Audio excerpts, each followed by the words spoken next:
Before written language was invented, stories in history were passed down orally. One generation told the next, who then told the next. Spoken language is less precise than written accounts, but writing long documents by hand was painstaking and took time, lots of time. That's why this next invention changed everything.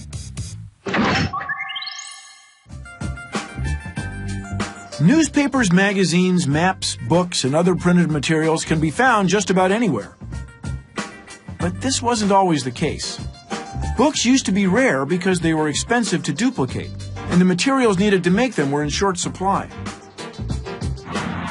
The invention of the printing press made the mass production of books and newspapers possible. The earliest known printed book dates back to AD 868. Found in a cave in China, the Diamond Sutra was made of individual pieces of paper glued together to make a scroll more than 15 feet long. It was produced using block printing, the first known method of printing. Block printing required a woodcut or an image carved in reverse into a block of wood. To print the image, a printer applied ink to the woodcut, put a piece of paper on top of the block, and applied even pressure with a brush. This created a printed image. Although time-consuming and labor-intensive, this process allowed the Chinese to reproduce multiple printed copies of the same document. In a sense, the Chinese created a rudimentary copy machine. Sometime between AD 1041 and 1048, Pai Shang invented a printing process that would later become known as movable type. Instead of a single large block, movable type used smaller cutouts for each individual character. These reusable cutouts were moved around to create unique pages of text. This meant that whole blocks did not have to be carved for each new document.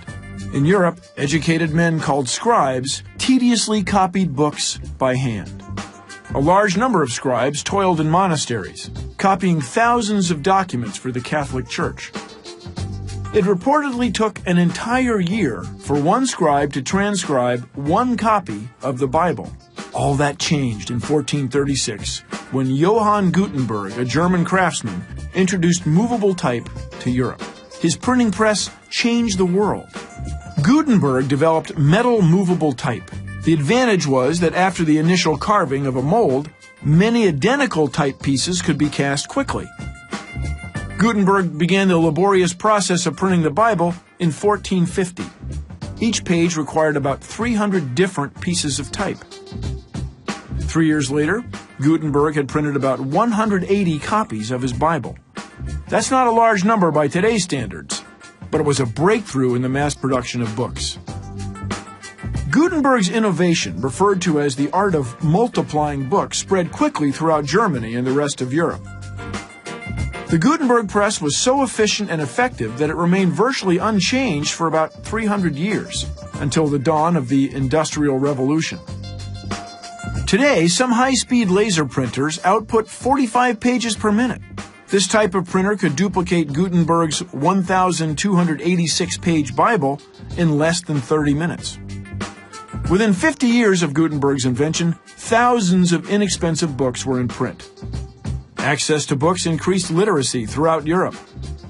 The widespread availability of printed materials allowed people to share knowledge more readily, leading Europe into a period of scientific, religious, political, and artistic enlightenment. Centuries later, the learning and sharing of ideas continues, thanks in large part to Johann Gutenberg.